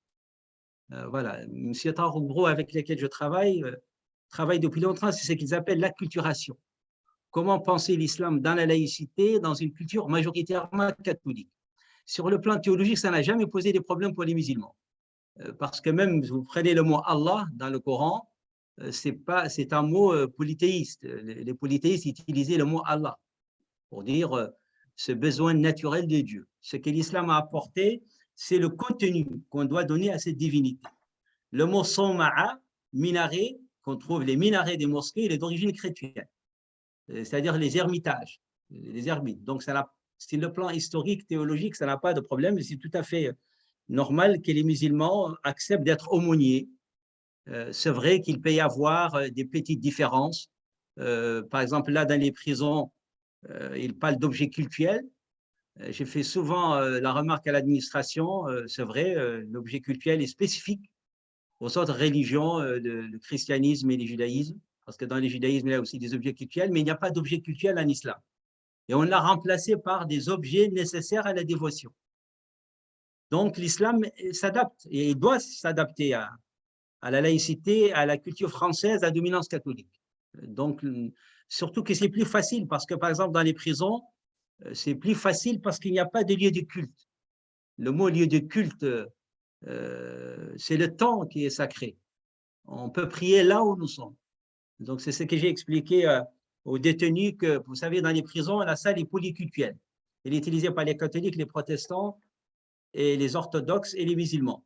Donc, il y a parfois la croix, il y a parfois des objets cultuels. Je leur dis, ça ne nous dérange pas, il suffit juste de mettre les objets cultuels d'un côté. Et puis, dans la même salle, il y a aussi des activités culturelles. Donc, c'est le moment qui est sacré pendant le mois des vendredis. Donc, cette acculturation de l'islam fait son chemin.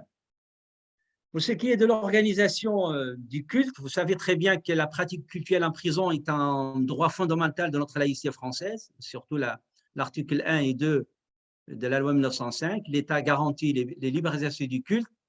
L'État ne subventionne pas, sauf en prison, sauf dans ce qu'on appelle les aumôneries, l'armée, les hôpitaux et les prisons. Là, il y a bien un budget cultuel.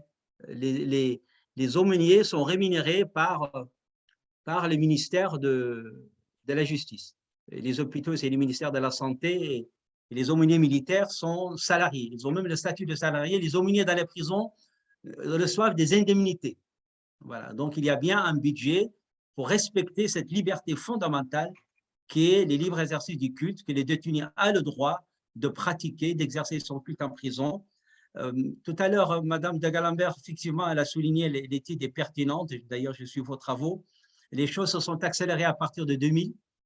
On peut dire aujourd'hui, en 2023, que la majorité des centres pénitentiaires sont dotés d'aumôniers. En tout cas, pour ma région, moi, en Aquitaine, sur les 20 établissements, en Aquitaine, il y a 20 aumôniers. Voilà, donc il y a… Et les budgets aussi ont augmenté. Hein. Les budgets ont augmenté, je n'ai pas les chiffres exacts pour ne pas nous tromper, mais à peu près 1 million d'euros à peu près qui ont été débloqués. La majorité aussi des aumôniers reçoivent des indemnités entre 400 et 700 euros à peu près. Voilà, à peu près.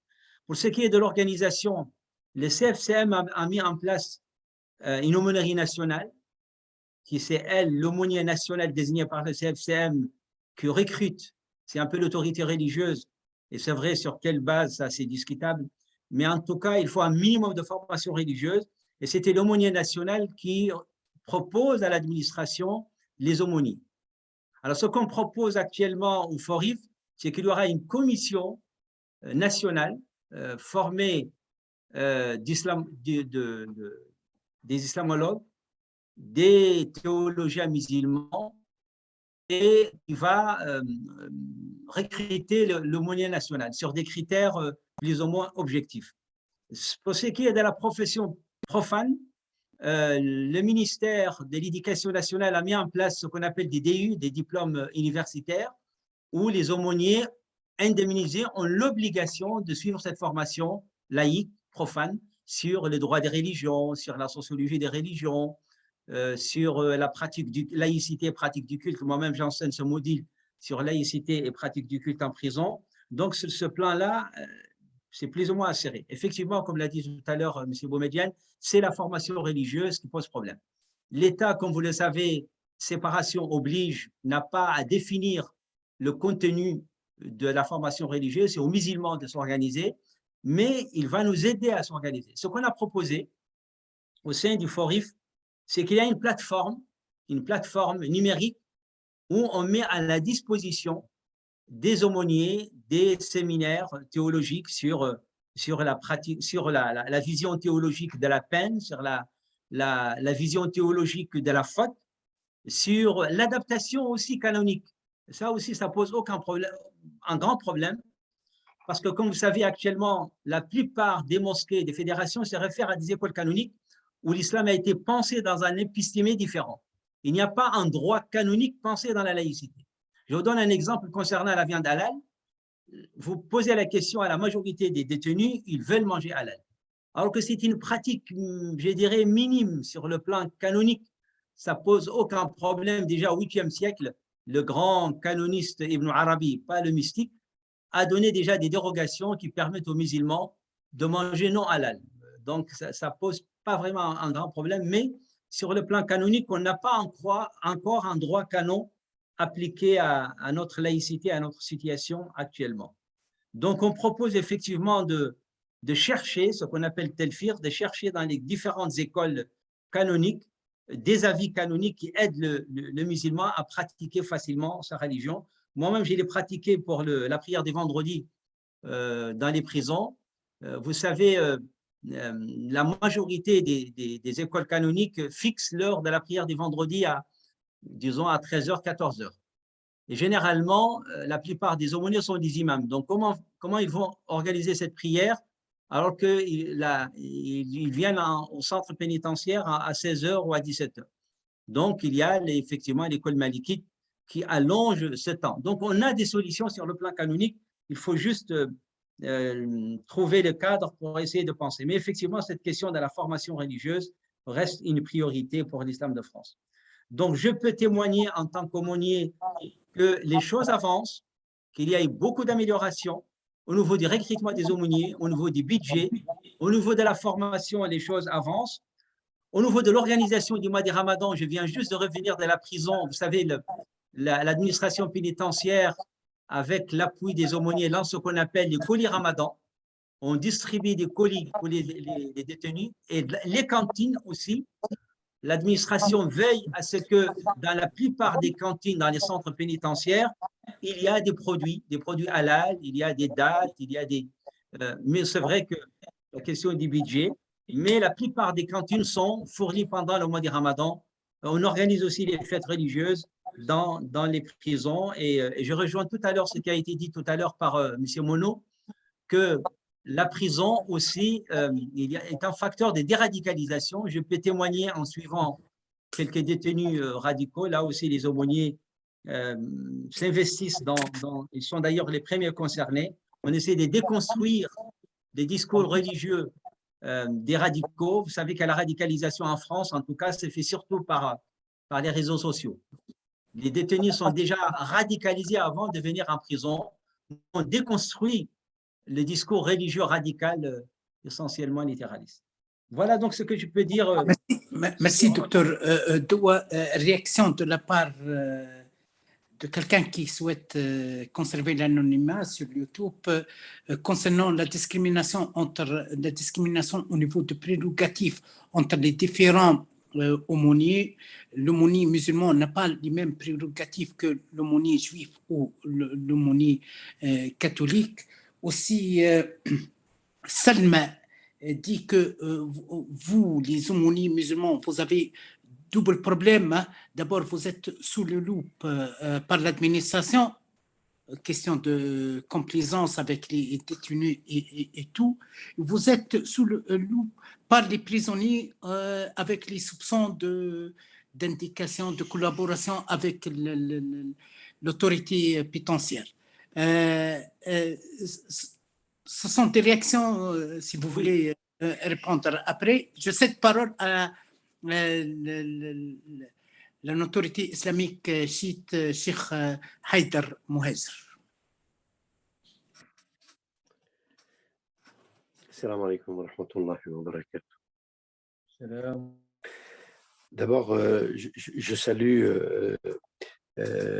tous les intervenants et également les personnes qui assistent à cette séance et cette activité très intéressante. Et puis, je remercie particulièrement le frère Abdel Jalil ainsi que tous les autres membres dans l'organisation de cette conférence. D'abord, parlant du fait religieux en prison, cela fait un lien entre prison et religion. Avant d'entrer dans la question du vécu de ce fait religieux en prison, il faudrait tout d'abord introduire une petite illustration pour définir quelle est la position que la religion doit avoir envers la prison avant que cette religion se constitue en tant qu'intervenant dans la prison.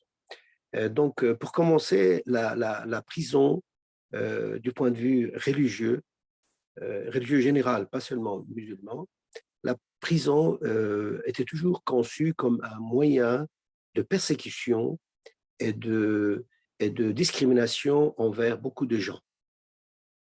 Et pour cela, je vous envoie par exemple au personnage clé de la religion, à savoir la religion juive, c'est Moïse, la religion chrétienne, c'est Jésus, et la religion islamique, l'islam, c'est le prophète Mohammed, que la paix de Dieu soit pour lui et pour sa famille bénie et infaillible. Donc, la prison a été toujours un outil dans la main de l'oppresseur qui vise par lequel à persécuter les gens qui ne marchent pas dans son système et dans son ordre imposé. Entre parenthèses, j'aimerais dire que la majorité des condamnés dans les prisons actuellement, quel que soit le pays d'ailleurs, sont condamnés sur base de présomption. Alors que la religion, dans sa base juridique, demande que lorsqu'on veut condamner une personne à une punition quelconque, il faut qu'il y ait suffisamment d'épreuves qui peuvent rendre le jugement certainement sûr, pas 100%, mais en tout cas qui peut au moins convaincre le condamné comme quoi il a commis le crime et il mérite la punition. Et donc, vu que la majorité des gens des gens en prison sont condamnés par présomption, par des doutes, par des indices qui ne sont pas si sûrs et certains, et donc c'est normal qu'il y a toujours en prison un sentiment de contestation et de mécontentement. Alors, ceci dit, par rapport aux faits religieux dans les prisons, vous pouvez, par exemple, imaginer, alors, par rapport aux faits religieux dans la prison, bien sûr, il faut faire une différence entre ce qu'on appelle faits religieux et radicalisation. C'est tout à fait normal pour tout être humain, quand ils se sont démunis de tout pouvoir de se défendre, ils cherchent à un soutien divin qui se trouve au fond de lui-même en tant qu'être humain et au niveau de son intuition et de son instinct. On a demandé une fois à l'imam Ja'far al-Sadiq, comment peut-on percevoir Dieu si on n'y croit pas? Alors il a dit, est-ce que vous pouvez vous voir ou bien vous imaginer dans une mer où il y a une très grande tempête et que votre bateau est complètement cassé et vous êtes en train de vous noyer, est-ce que vous avez l'espoir dans quelque chose qui pourrait vous sauver?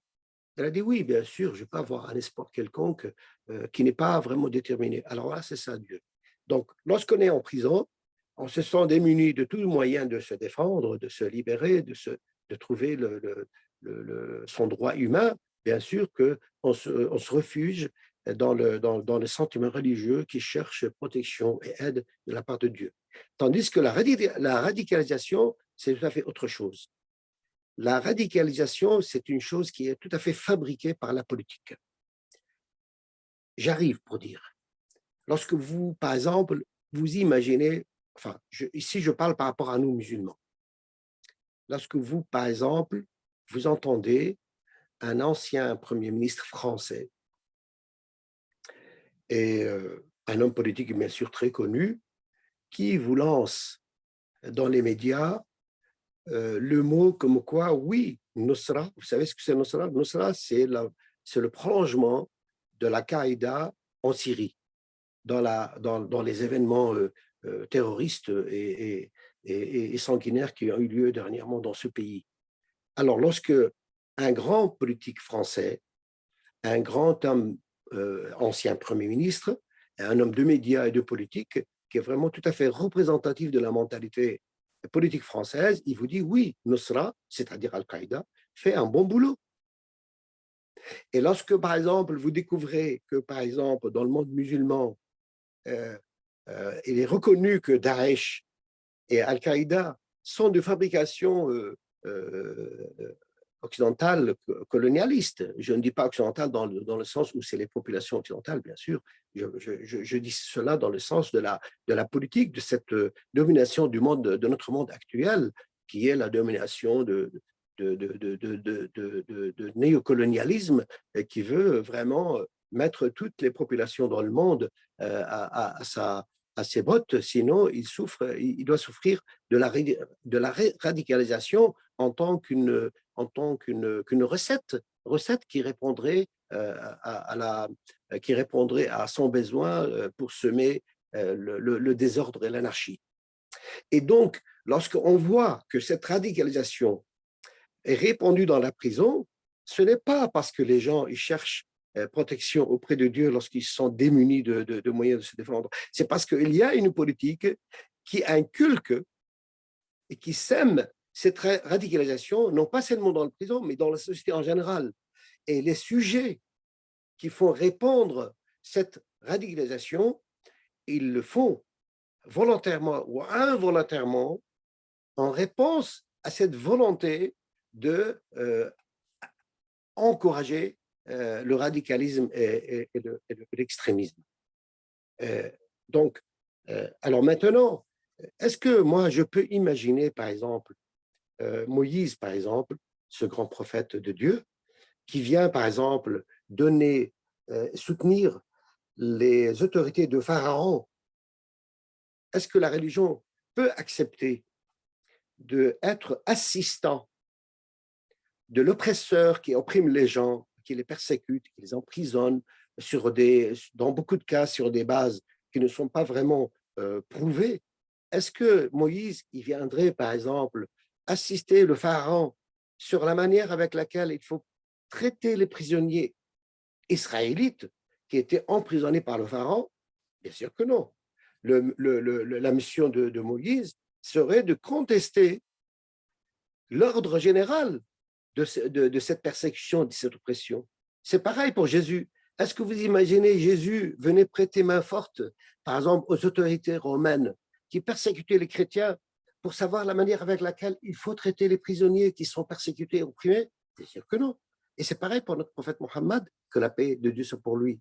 Lorsque nous vivons dans un monde qui est plein d'oppression, de persécution, de colonisation, de pillage des richesses du monde entier, la religion authentique, je dis bien la religion authentique, et non pas, par exemple, certaines personnes qui cherchent à trouver un emploi au nom d'un aumônier ou bien au nom d'un juge ou bien au nom d'une fonction quelconque dans l'État pour être rémunéré, avoir un salaire. Je parle de la religion authentique, la religion du prophète Mohammed, la religion de Jésus, la religion de Moïse, accepterait de jouer ce rôle?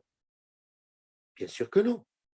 Le rôle principal que ces grandes figures, ces grands prophètes encourageraient à jouer serait de contester l'ordre général qui opprime tous ces gens-là. Maintenant, on doit savoir que la religion ne doit pas ne doit en aucun cas faire partie du problème. Il doit faire partie de la solution, parce que c'est ça son message. Le message de la religion, c'est de trouver la solution pour le bien-être humain. C'est de trouver la solution pour qu'il y ait une justice dans la société, y compris en prison. Donc, la religion doit jouer son rôle, qui est un rôle moral, avant tout, un rôle contestataire contre toute injustice. Donc, maintenant, venons aux faits. Le fait religieux est une réalité existante en prison, telle qu'elle est définie, comme je viens de le dire, et c'est un mal avec lequel on peut vivre. Alors pour cela, moi je vous dis seulement 2 mots, et si vous permettez, je donnerai la parole à mon épouse, qui était l'ex-vice-présidente de l'exécutif musulman de Belgique, qui était justement concernée par la manière de fonctionnement des aumôniers musulmans en prison. Merci. Alors, et donc, voilà, donc je termine pour dire, merci. Est-ce que vous permettez que mon épouse et mon assistante auraient quelques mots à dire sur ce point-là?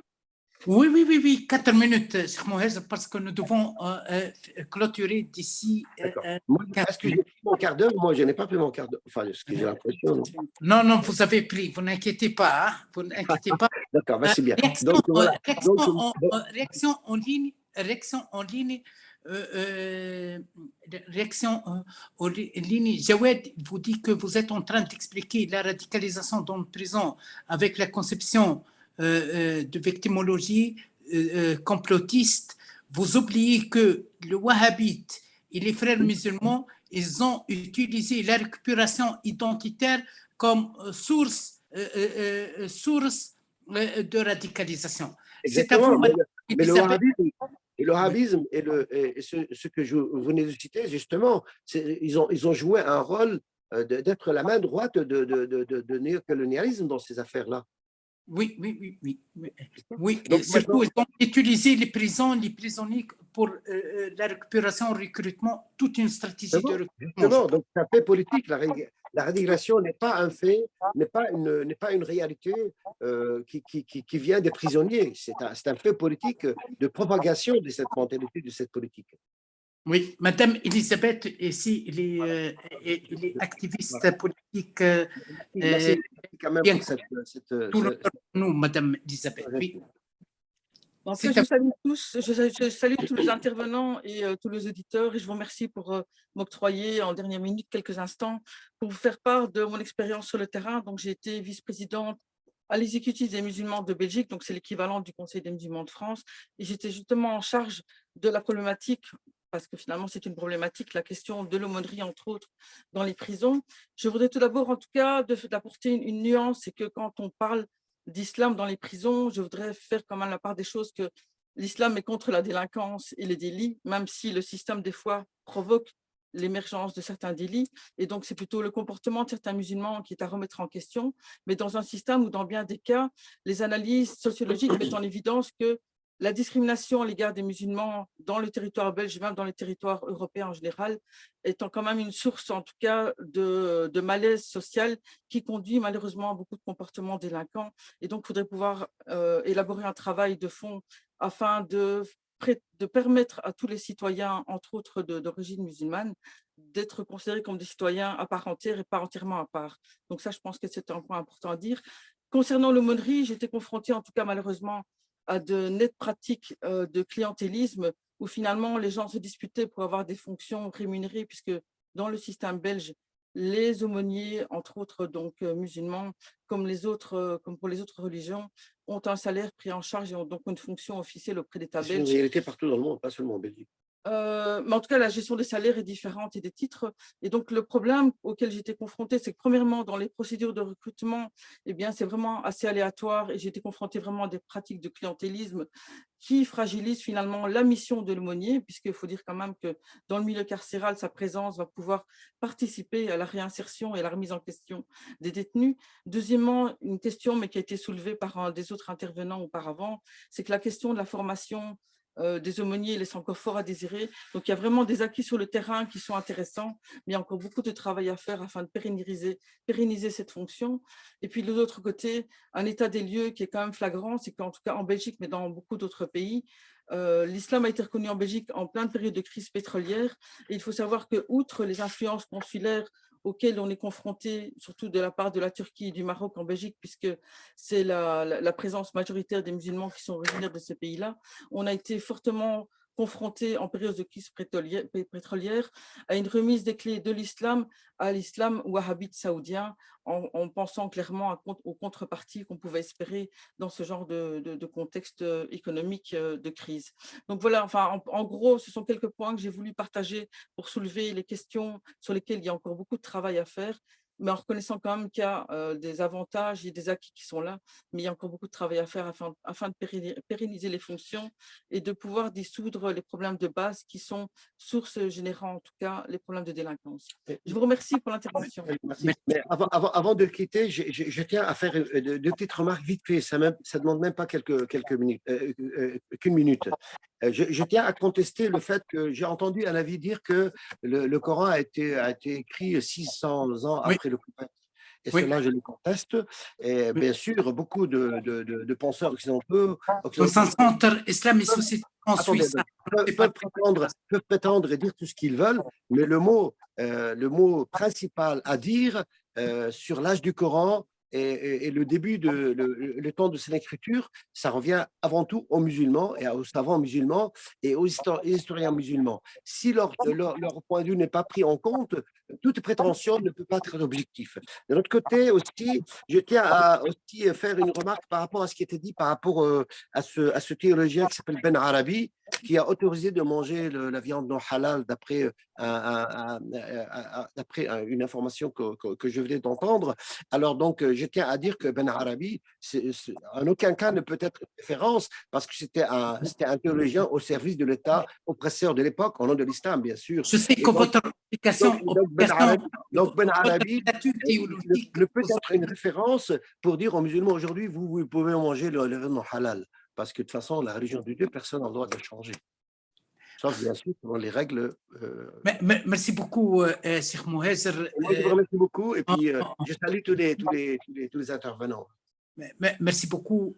Permettez-moi de remercier Madame Dr Descolombert, Dr Mono, Dr Mohamed Doua, notre ami le Père Christian Delorme, notre cher ami aussi, Dr Liamine Sitoul, vous étiez avec nous dans ce cadre de colloque international organisé par CRI Voix des Victimes en collaboration avec le projet MIRAD de la Commission européenne, en collaboration aussi avec FICA, la Fondation islamique et culturelle d'Ahl Bayt de Genève. Je remercie infiniment. Vous allez trouver ce colloque dans 15 minutes sur YouTube, sur notre chaîne, sur les réseaux sociaux. Je vous remercie infiniment. Presque la majorité des intervenants, vous serez avec nous le 16 novembre dans le cadre de la deuxième journée franco-suisse et la journée européenne de lutte et prévention contre la radicalisation sur le titre de l'identité musulmane, l'identité du musulman en Europe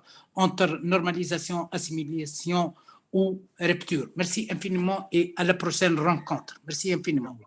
Merci. Salam alaikum.